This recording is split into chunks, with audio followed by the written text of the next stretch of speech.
Isang mapagpalang hapon sa lahat. Ang ating banal na misa ngayon ay kasulukuyang naka-livestream sa Facebook page ng ating parokya, San Lorenzo Ruiz Parish, Quezon City. Ang lahat ay pinapaalalahanang manamit ng naaangkop at aktibo at magalang na makilahok sa ating pagdiriwang.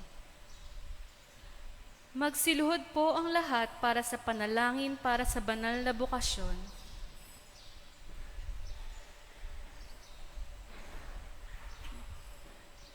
Sa ngalan ng Ama, ng Anak, at ng Espiritu Santo. Amen. O mapagpalang Ama, taos-puso kaming nagpapasalamat sa mga biyayang patuloy mong ipinagkakaloob sa sangkatauhan sa gitna ng makabagong panahon, pagsubok at panganib. Dakilang Ama sa langit, itulot mo na ang bawat tahanan ipunla una sa lahat ang pag-ibig sa Diyos, pangalawa sa kapwa. Pagkalooban mo ng ibayong paglingap at pag-ingat ang mga kabataan. Nawa, maitalaga nila ang sarili sa araw-araw na panalangin. Tahakin ang daan tungo sa dakilang misyon ng paglilingkod. Manaig nawa ang bukal na hangaring ilaan ang kanilang buhay bilang handog sa iyo. Gawin mo silang matatag sa pagtanggap ng paghihirap at paglaban sa tukso tungo sa adhikaing maging tagapagpalaganap ng iyong salita at tagapagligtas ng mga kaluluwa. Sa pamamagitan ni Hesukristo, aming manunubos, at ni Maria, aming mahal na ina, ang sambayanang Katolika ay taimtim na nagsusumamo, dinggin ng aming mga dalangin. Nawa, mapuspos ng maalab na pagtugon ang mga magulang, mga kabataan, mga mananampalataya at ang simbahan sa malawakang panawagan, pananalangin at pagkilos sa pagyabong ng banal na bukasyon sa pagpapari, pagmamadre, buhay relihiyoso at relihiyosa. Amen. Sa ngalan ng Ama, ng Anak at ng Espiritu Santo. Amen. Magsiupo po muna sa mandali.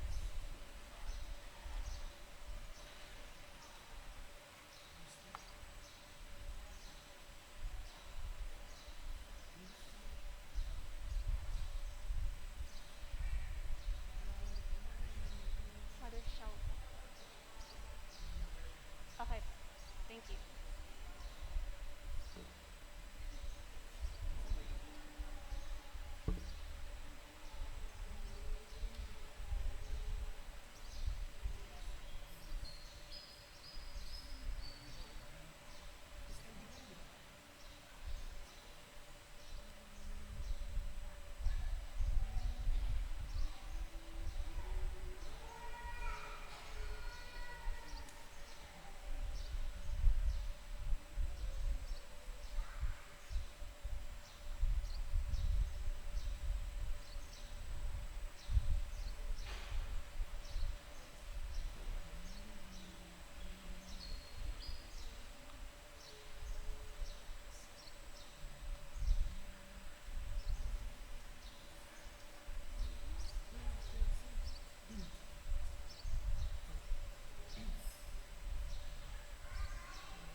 Muli, isang mapagpalang hapon sa lahat.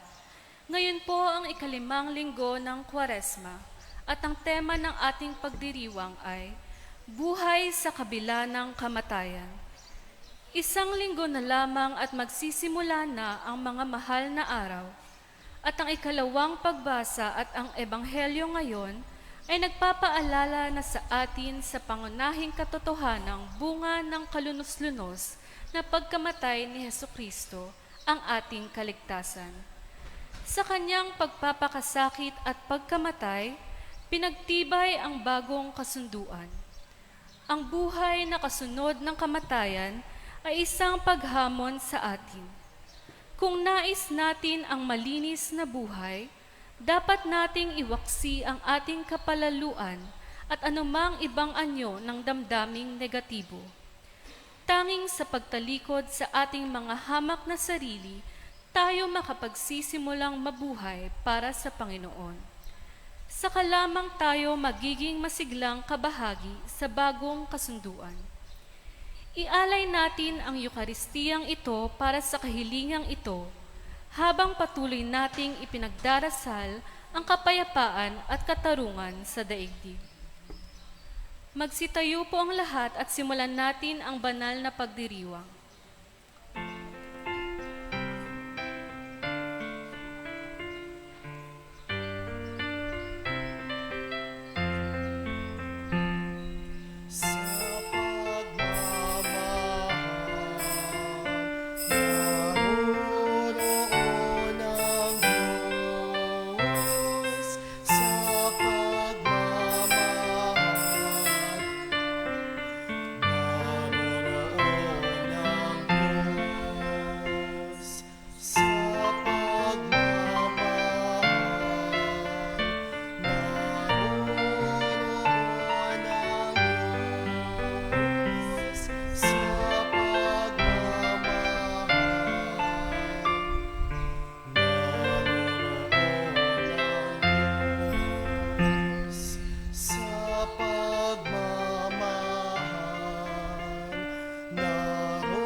Sa ngalan ng Ama at ng Anak at ng Espiritu Santo.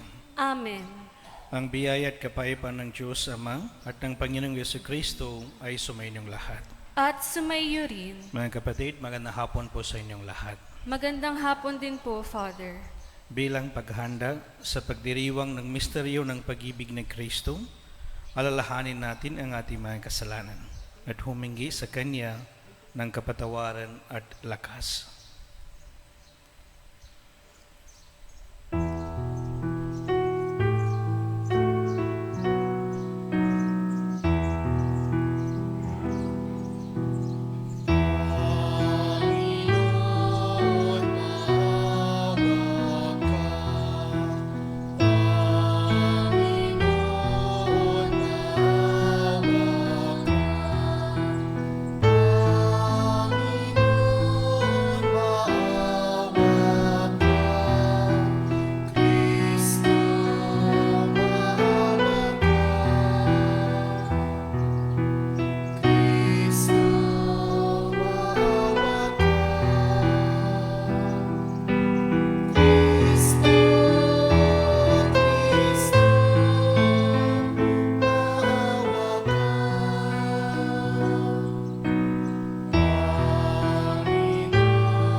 Kaawaan tayo ng makapangyarihang Diyos, patawarin tayo sa ating mga kasalanan, at patnubayan tayo sa buhay na walang hanggan.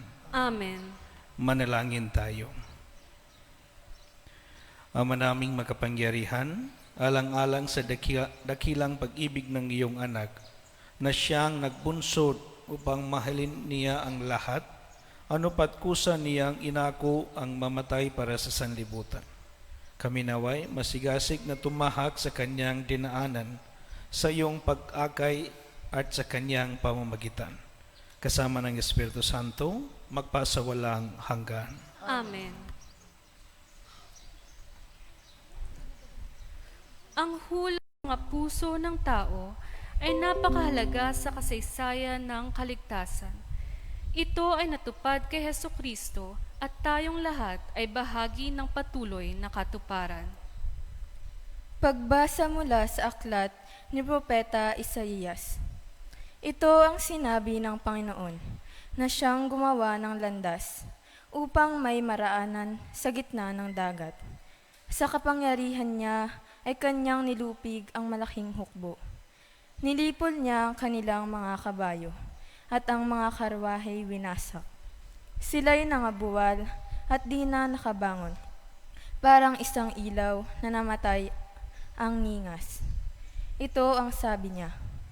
Ang mga nangyari noong unang panahon, ilibing sa limot, limutin na ngayon. Narito at masdan, ang nagawa ko'y isang bagong bagay na hanggang sa ngayon di mo namamasdan. Ako'y magbubukas ng isang landasin sa gitna ng ilang. Maging ang disyerto ay patutubigan. Ako'y igagalang. Ninyong mga hayop na pawang mailap, gaya ng adbestrus at ng asong gubat. Ang dahilan nito sa disyerto, ako'y nagpabukal ng saganang tubig para mainom ang aking hinirang. Sila'y nilalang ko at aking hinirang upang ako'y kanilang papurihan. Ang salita ng Diyos. Salamat sa Diyos. Gawa ng Diyos ay dakila, kaya tayo'y natutuwa. Gawa ng Diyos ay dakila, kaya tayo ay natutuwa. Nang lingapin tayo ng Diyos at sa Siyon ay ibalik, ang nangyaring kasaysay parang isang panaginip. Lahat tayo ay natuwa, masasayang nagsiawit. Gawa ng Diyos ay dakila, kaya tayo ay natutuwa. Ang sabi ng mga bansang nagnanasid sa paligid, ang ginawa ng Diyos nila ay dakila. Anong rikit? Dakila ang masasabi, pambihira ang ginawa. Kaya naman kami ngayon, kagalakay di kawasal. Gawa ng Diyos ay dakila, kaya tayo ay natutuwa. Kung paanong inuluan, yaong mga tayong batis. Sa sariling bayan namin, kami poon ay ibalik. Silang mga nagbubukid na nagtanim na may luha, bayaan mo ng mag-aning masasaya at nagtutuwa. Gawa ng Diyos ay dakila, kaya tayo ay natutuwa. Yaong mga nagsihayong dalay binhit na nagnanangis, ay aawit na may galak, dalay ani pagbalik. Gawa ng Diyos ay dakila, kaya tayo ay natutuwa.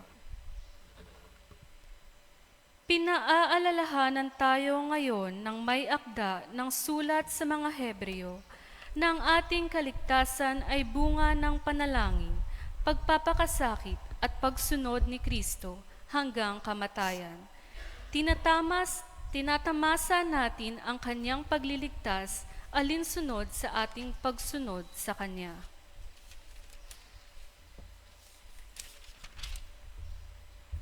Pagbasa mula sa sulat sa mga Hebreo.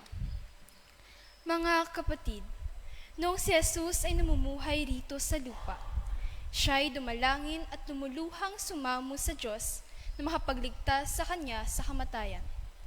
At tinig siya dahil sa lubusan siyang mapagkumbaba. Bagamat siya ay anak ng Diyos, natutuhan niya ang tunay na kahulugan ng pagsunod sa pamamagitan ng pagtitiis. At nang maganap na niya ito, siya'y naging walang hanggang tagapagligtas ng lahat at sumunod sa Kanya. Ang salita ng Diyos. Salamat sa Diyos.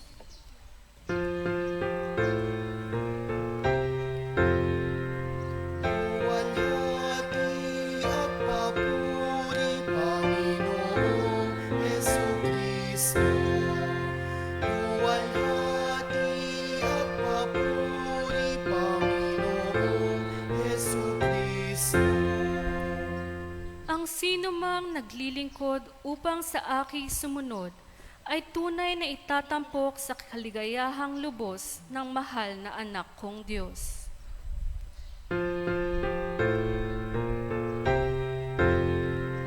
Luwalhati at papuri, Panginoong Jesucristo. Luwalhati at papuri, Panginoong Jesucristo. Sumainyo ang Panginoon. At sumayo rin, Ang mabuting balita ng Panginoon ayon kay San Juan. papuri sa iyo, Panginoon. Noong panahon iyon, kabilang ang ilang Greko sa mga pumunta sa pista upang sumamba. Lumapit sila kay Felipe na taga Bethsaida, Galilea, at nakiusap, "Ginoo, ibig po namin makita si Jesus." Sinabi ito ni Felipe kay Andres at silang dalaway lumapit kay Jesus at ipinaalam ang kahilingan ng mga iyon. Sinabi ni Jesus, "Dumating na ang oras upang parangalan ang anak ng tao. Tandaan ninyo, malibang mahulog sa lupa ang butil ng trigo ay mamatay, manatili itong nag-iisa. Ngunit kung mamatay, ito'y mamumunga ng marami. Ang taong labis na nagpapahalaga sa kanyang buhay ay siyang nawawalan nito. Ngunit ang napupuot sa kanyang buhay sa daigdig na ito ay siyang magkakaroon nito hanggang sa buhay na walang hanggan.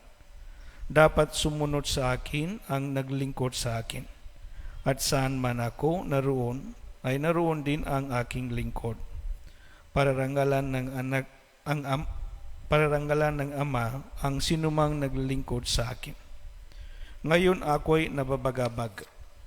Sabihin ko ba, Ama, iligtas mo ako sa kahirapang daranasin ko? Hindi, sapagkat ito ang dahilan kung bakit ako naparito, upang danasin ang kahirapang ito. Ama, parangalan mo ang iyong pangalan." Isang tinig mula sa langit ang nagsabi, "Pinarangalan ko na ito at muli kong pararangalan."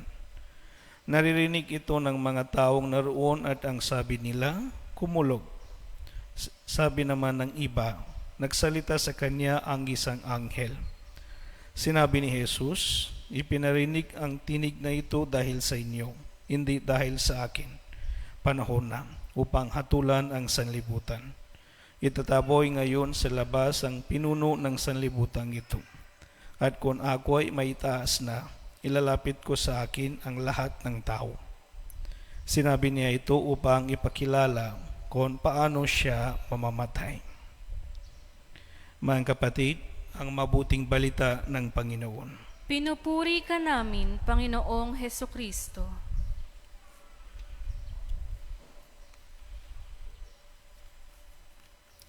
My dear brothers and sisters, once again, magandang hapon po sa inyong lahat. Ang buhay po natin ngayon ay puro ng pasakit, no? Hirap ng buhay natin noon, pero ngayon ay mas lalong naging mahirap. Noong reklamo tayo na mahirap ang buhay, pero ngayon na imagine natin kung makabalik lang tayo sa buhay natin noon, malaking biyaya na. Talagang mas hirap tayo ngayon dahil marami na, hindi lamang sa isang aspeto, no, sa financial, social, no, our faith journey, spiritual, mental health, and many other ways, no, we are affected. Ang hirap kumilos at hindi pala madali, no, puro tayo ng kahirapan. Ang tanong, hanggang kailan pa? Saan ito tutungo? May kabuluhan ba ang mga ito? Ito po ang mga tanong natin ngayon. In front of problems and difficulties, the natural tendency is always fight or flight. Takasan ba natin o labanan natin? Ano ang panlaban natin? Ngayon ay ika-5 linggo ng Kwaresma, ay ang huling linggo bago sumapit ang mahal na araw. Ito ang pagsisimula ng tinatawag na Passion Tide bilang pag-alaalang pag-alaalang tayong malapit ng gunitain ang mga huling sandali na kung saan na isakatuparan na ang kalooban ng Diyos Ama sa pamamagitan ng misteryong Paschal ni Kristo, ang pagpapakasakit, kamatayan, at muling pagkabuhay.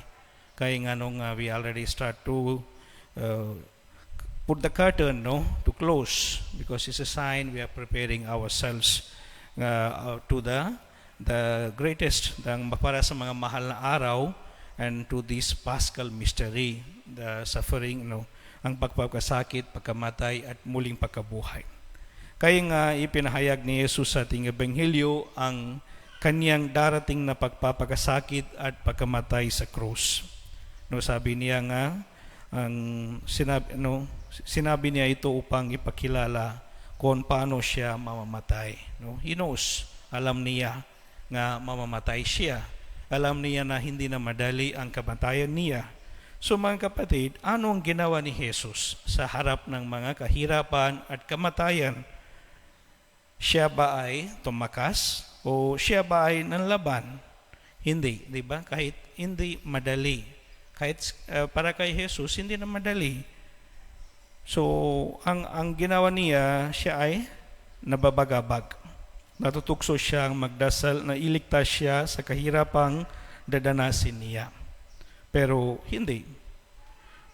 Pinaalalahanan ni Jesus ang kanyang sarili na ang layunin ng kanyang paparito ay danasin ang kahirapan nito. Kaya sa halip ang dasal niya ay, parangalan mo ang iyong pangalan, Ama.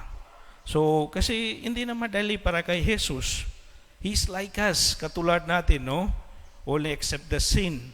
So, may takot, may hesitant, and then may uncertainty, may stress. Hindi na madali para kay Jesus. Kaya nga, there is an opportunity, say, Lord, take out na lang this, hindi ko kaya. Ayaw ko na lang. But hindi, sabi niya nga, may kahulugan, may layunin sa lahat ng nangyayari sa akin. At ito ang kaloob ng Diyos. Kaya nga mga kapatid, ang mas mahalaga kay Jesus ay hindi ang gusto niya, kundi ang kagustuhan ng kanyang Ama. Hindi ba ito rin ang dasal niya doon ng Garden of Gethsemane? Napakatindi ng dasal niya. Stress niya na mawis na siya ng dugo sa after the Lord's Supper. It was not easy, hindi na madali.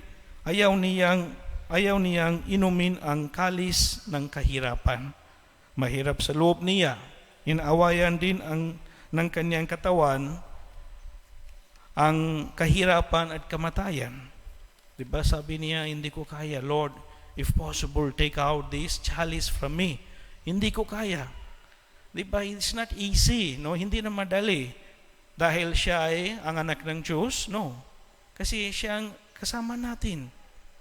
And then, katulad natin, hindi na madali para kay Jesus. Pero mga kapatid, bandang huli, sumunod siya sa kagustuhan ng Diyos Ama. Kasi sabi niya nga, may your will be done. May your will be done, Father. Pinarangalan niya ang kanyang Ama. So, kaya nga my dear brothers and sisters, he said, he gave an example of the seed. Kung ang butil ng trigo, kailangan mamatay. Kung hindi, kung nag-isa lang, hindi, manatili lang nag-isa. Pero kung mamamatay na, mamumunga ng marami. That is what Jesus knows, nga may kahulugan, may layunin, may purpose sa kamatayan niya. He has to die. So this is the plan of God. Of course, hindi ang kamatayan. Ang plano, ang purpose ng Diyos ay ang kaligtasan. He wants to save us, but through the death of Jesus. So my dear brothers and sisters, I think this is also for all of us. Hindi na madali sa ating pananampalataya sa pagsunod ni Kristo sa ating araw-araw na buhay. Pero God is promising na huwag matakot, kasama natin siya, my dear brothers and sisters. And then sa unang pagbasa, sa dapat na he said nga gagawa ang Diyos ng bagong tipan. No, hindi sa mga bato like Ten Commandments, but ito sa puso ng mga tao. So that is, no, he says that I will be with you. I will forgive you. I will guide you. I will take care of you. Do not be afraid. So, my dear brothers and sisters, I think, nalalapit natin paggunita sa misteryong Paschal ng ating Panginoong Hesus Kristo ngayon, Semana Santa. Itong lahat ay isang proseso sa buhay natin na ang mga taimtim na paggunitain ito ay katulad din ng buhay natin bilang mga Kristiyano. Katulad ni Jesus, tayo rin ay dumadanas ng iba't ibang paghirap at pinagdaraan ng unos. Okay nga, I open my reflection saying that hindi na madali ang buhay natin. Marami na mga challenges, marami na mga problema. Kahit nandito na tayo sa harap ng Panginoon, no, siguro ang ating mga isip, ating mga utak, no, somewhere else. Siguro inisip na lang mga problema. Anong gagawin ko? Paano ba nga harapin natin itong lahat? So, diba, many of us are going through that kind of struggle. So, my dear brothers and sisters, but hindi ito ay nanghulugan walang kwentang buhay. Sapagkat ang pagdurusa ay daan tungo sa kaginhawan. Kaya ang pagpapakasakit at pagkamatay sa krus ni Jesus ay humantong sa kanyang muling pagkabuhay. Ibig sabihin, there is meaning, may kahulugan sa lahat mga sakripisyo, sa lahat mga ating mga problema, mga kahirapan, no, mga challenges that we are facing now. Siguro hindi natin makita ngayon dahil sa maybe puno ng mga problema or other things. But in the bigger picture, there is always meaning, my dear brothers and sisters.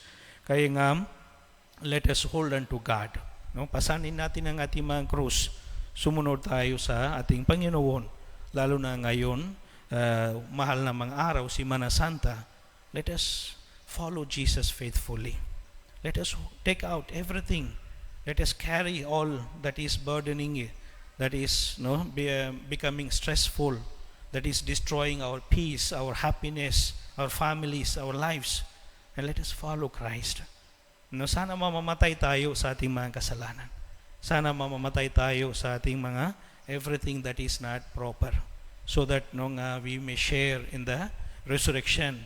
Sana magbahagi tayo sa bagong buhay. Bagong buhay na ibibigay ng ating Panginoon. So my dear brothers and sisters, huwag matakot. Huwag matakot sa pagsunod sa ating Panginoon at pagharap ng mga problema, mga suliranin, mga kahirapan ng ating buhay. Kasama natin ang Panginoon na kaya natin dahil hindi tayo nag-iisa.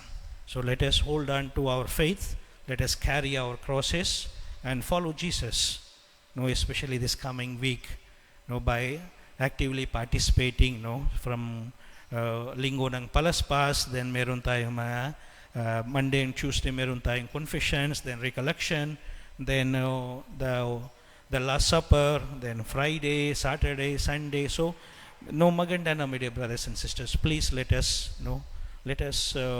keep our faith and let us prepare ourselves so that we may journey together and then towards the death, but at the same time we may share also in new life and in the resurrection, in the salvation that Jesus is offering to all of us.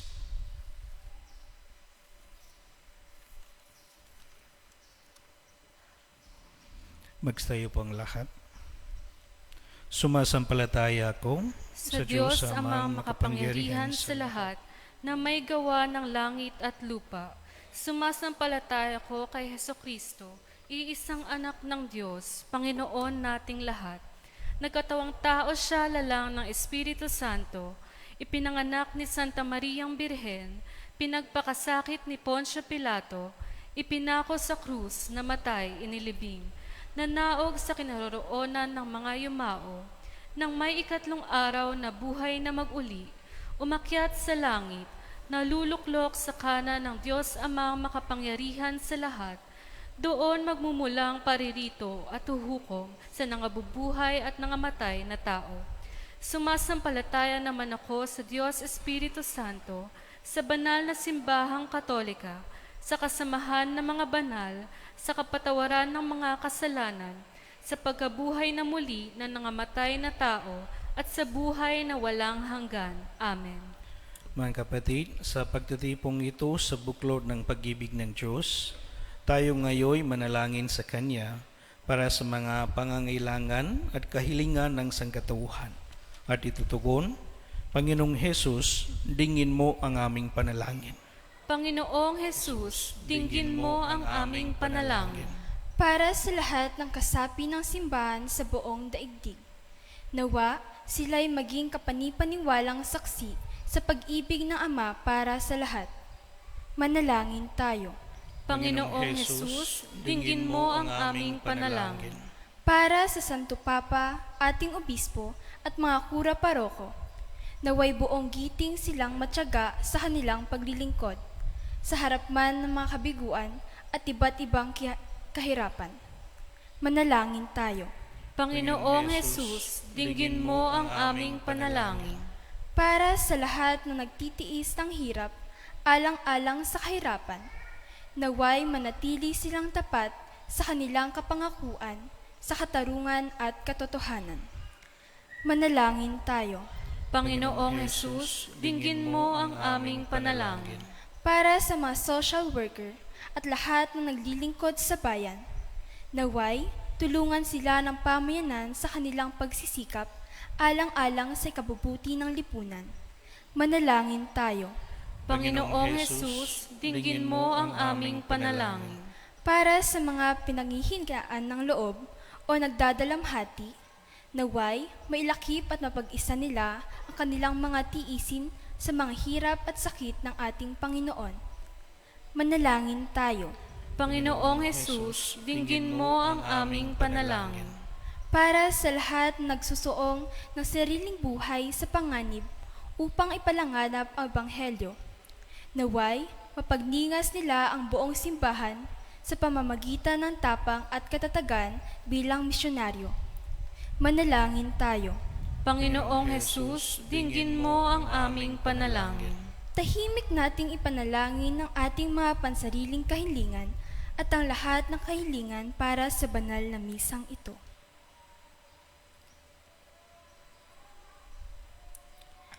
Manalangin tayo. Panginoong Jesus, dinggin mo ang aming panalangin. Panginoong Hesus, pinagtibay mo ang bagong tipan sa pamamagitan ng iyong pagkamatay sa krus. Bigyan mo kami ng kinakailangan namin lakas at pananampalataya upang malampasan namin ang lahat ng pagsubok ng kasama mo hanggang sa huling saglit ng aming buhay. Ikaw na nabubuhay at naghahari ng walang hanggan. Amen.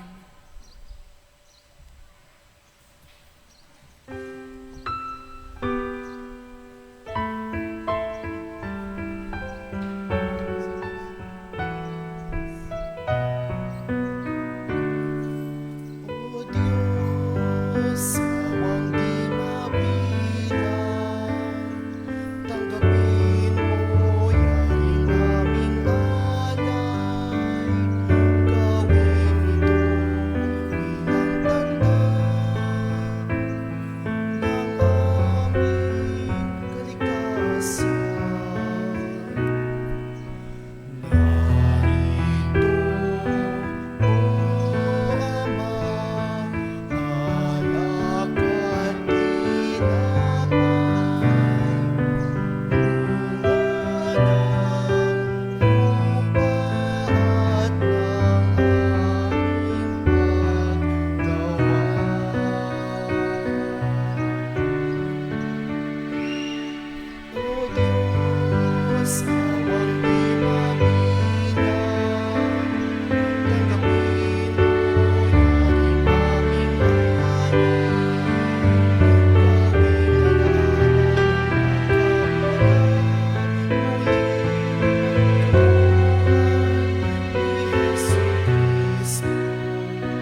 Manalangin kayo mga kapatid upang ang paghahain natin ay kalugdan ng Diyos amang makapangyarihan.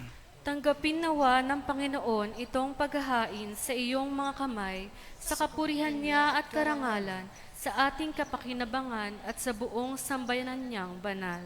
Ama naming lumikha, kami dumadalangin ang mga pinapagsaloob mo ng mga nilalaman ng pananampalatayang Kristiyano ay iyong gawin dalisay, pakundangan sa ipinagdiriwang na paghahaing ito. Sa pamamagitan ni Jesucristo, kasama ng Espiritu Santo, magpasawalang hanggan. Amen. Sumainyo ang Panginoon. At sumayo rin, Itaas sa Diyos ang inyong puso at diwa. itinaas na namin sa Panginoon. Pasalamatan natin ang Panginoong ating Diyos. Marapat na siya ay pasalamatan.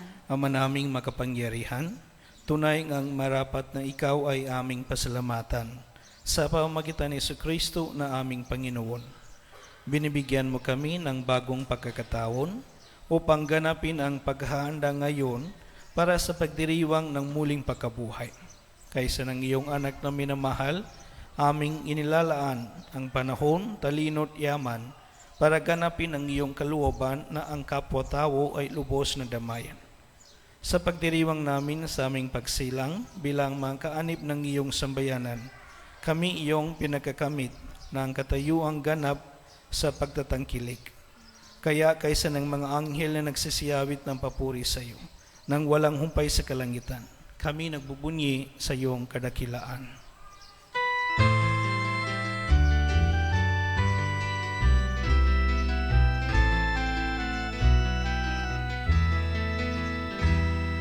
Santo, Santo, Santo, Panginoong Diyos, napumuno ang langit at lupa ng kadakilaan mo. Hosana, Hosana, Hosana sa kaitaasan. Hosana, Hosana, Hosana sa kaitaasan. Pinagpala ang naparirito sa ngalan ng Panginoon. Hosana, Hosana, Hosana sa kaitaasan. Hosana, Hosana, Hosana sa kaitaasan.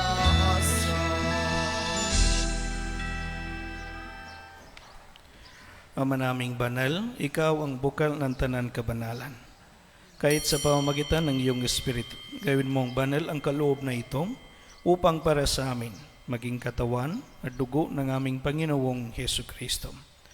Bago niya pinagtisang kusang loob na maging handog, hinawakan niya ang tinapay, pinasalamatan kaniya.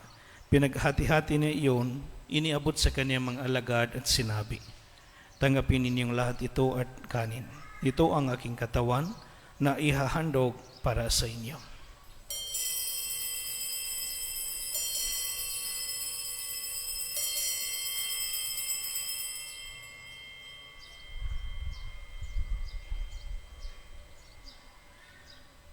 Gayon din naman noong matapos ang hapunan, hinawakan niyang kalis. Muli kaniyang pinasalamatan. Iniabot niyang kalis sa kanyang mga alagad at sinabi, tanggapin ninyong lahat ito at inumin. Ito ang kalis ng aking dugo, ng bago at walang hangang tipan. Ang aking dugo na ibubuhos para sa inyo at para sa lahat, sa kapagpapatawad ng mga kasalanan. Gawin ninyo ito sa pag-alaala sa akin.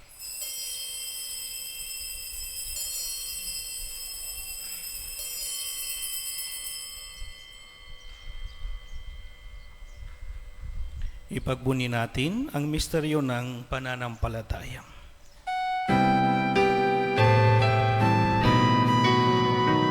Sa krus mo at pagkabuhay, kami nagbuhos mong tunay. O Jesus, kami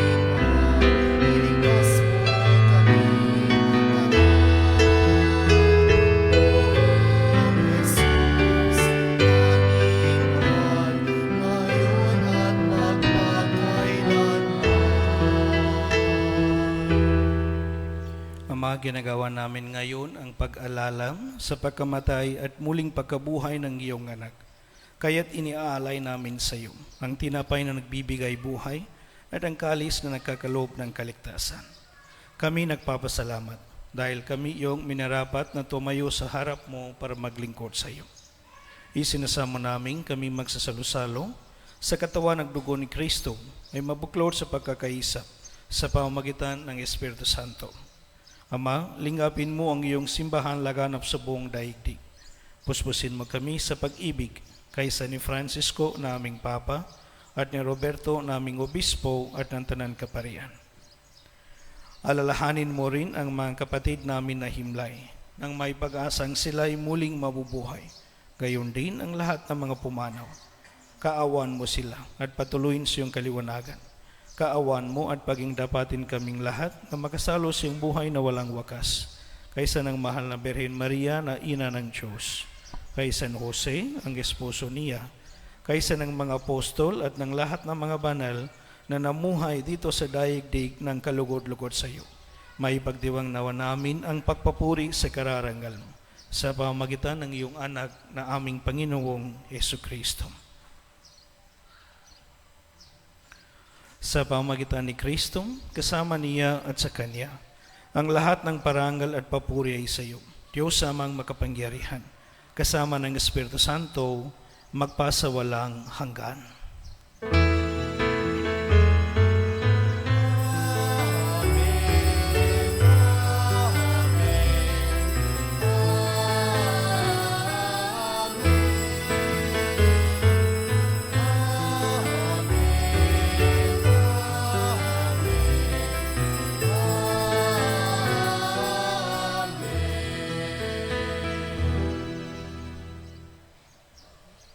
Sa tagubilin ng mga nakagagaling na utos at turo ni Jesus na Panginoong natin at Diyos, ipahayag natin ng lakas loob.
Hinihiling namin kami adya sa lahat ng masama. Pagkalooban ng kapayapaan araw-araw, iligtas sa kasalanan, at ilayo sa lahat ng kapahamakan. Samantalang amin pinananabikan ang dakilang araw ng pagpapahayag ng tagapagligtas namin si Jesucristo.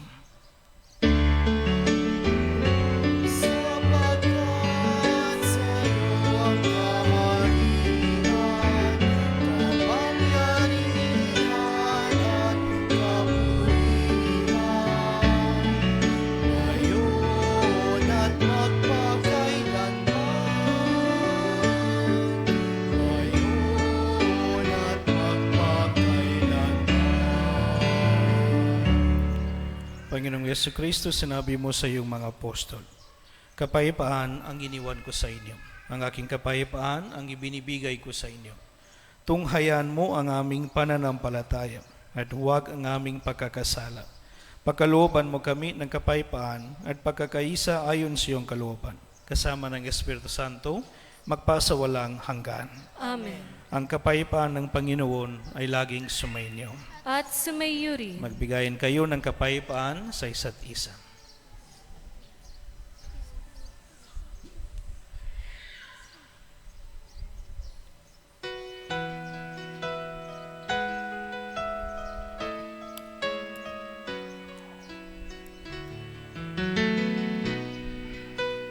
Kordero ng Diyos na nag-aalis ng mga kasalanan ng mundo. Maawa ka sa amin.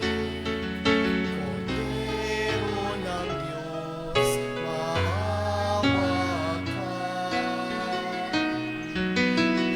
Kordero ng Diyos na nag-aalis ng mga kasalanan ng mundo. Maawa ka sa amin. Kordero ng Diyos, maawa ka. Kordero ng Diyos na nag-aalis ng mga kasalanan ng mundo. Ipagkaloob mo sa amin ang kapayapaan.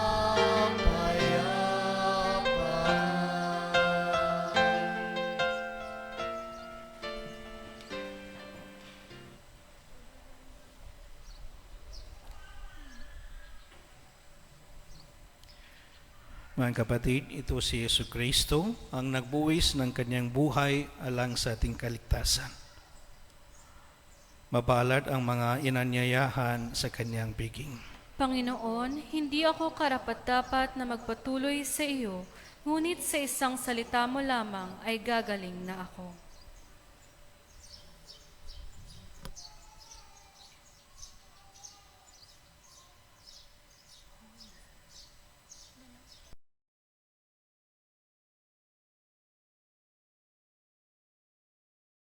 Espiritual na pakikinabang.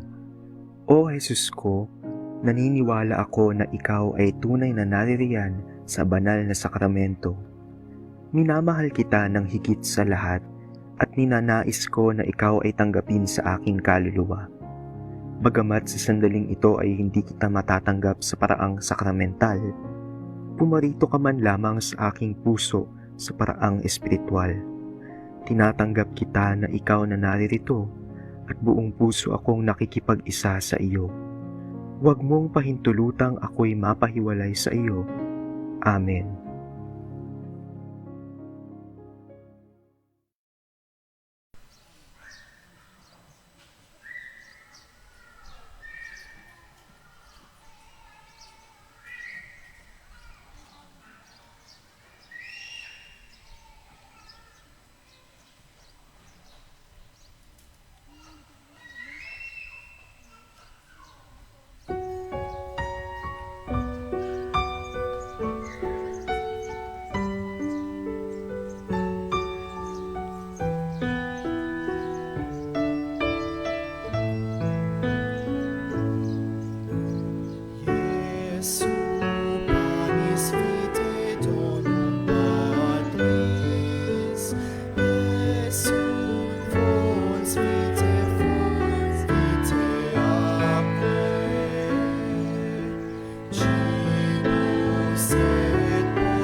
Manalangin tayo. Ama naming mapagmahal, kami nakikinabang sa katawan at dugo ng iyong anak ay mapabilang nawang lagi sa mga kaanib niya na namamagitan kasama ng Espiritu Santo magpasawalang hanggan. Amen. Magsiupo po muna sumandali para sa ilang paalala. Una, mayroon po tayong second collection para po sa pagpapagawa ng Kristong Hari Parish Shrine of the Youth sa Diocese of Novaliches. Ikalawa, sa darating na March 19, Martes, ating gugunitain ang kapistahan ni San Jose sa banal na misa sa ika-6 ng umaga, 6 a.m. Sa araw na ito, ang lahat ay inaanyayahang magdala ng kahit anong tinapay na ating iaalay sa misa at ibabahagi sa mas nangangailangan nating kapatid sa parokya. Sa inyong munting alay ng tinapay, ang inyong kabutihang loob ay makapagbibigay ng kasiyahan sa marami.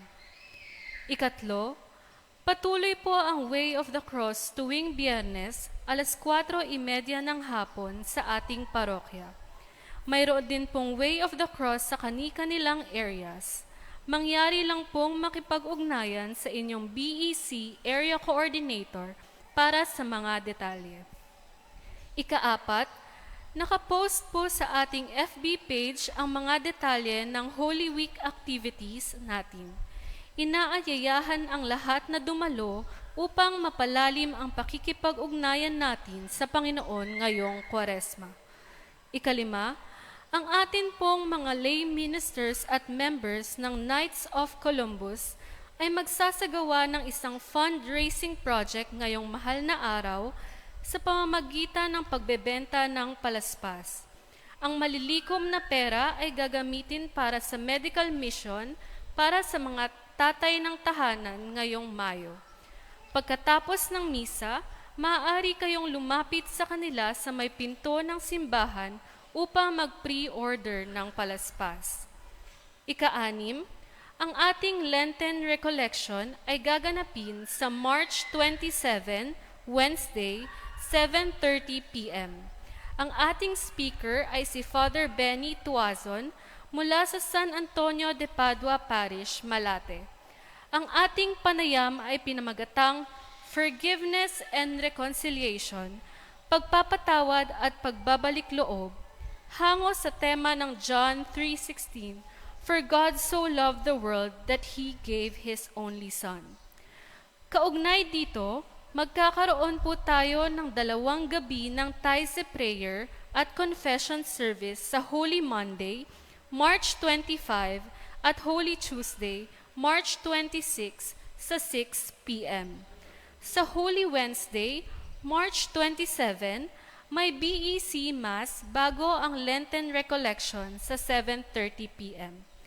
Ika-7, ang mga alay kapwa botelya na pinamigay noong Ash Wednesday ay maaari na pong dalhin at ialay sa misa sa Huwebes Santo at Biyernes Santo.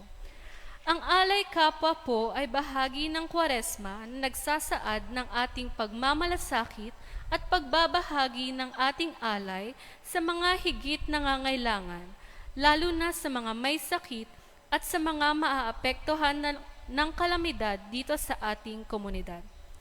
Maraming salamat po. Magsitayo po ang lahat.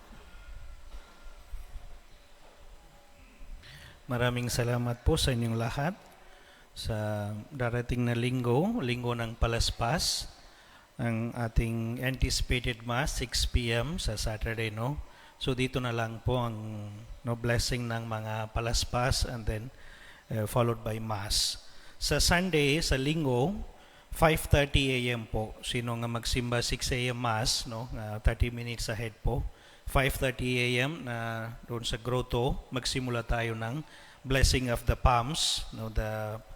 And then afterwards we proceed to the church. And then 8, 10, and 5 p.m. normal na po. Bago magsimula ng misa, may blessing ng palaspas. Dito na lang harap ng simbahan. And then we continue our Mass. And then Lunes, And Martes, not this one, no, the Holy Monday, Holy Tuesday, meron tayong mga confessions dito. Meron tayong mga visiting priest, no, guest priest, mga 3 or 4 priests are available. So please prepare your hearts, prepare yourself, and then sana no, nga magkumpisal tayong lahat as preparation for the Pasko ng pagkabuhay ng ating Panginoon. Once again, maraming salamat po sa inyong lahat. Sumainyo ang Panginoon. At sumayo rin. Magsiko kayo at ipanalangin ang pagpapala ng Diyos. Panginoon, iligtas mong lagi ang iyong bayan sa lahat ng masama at tulutan paglingkuran kanila ng buong puso.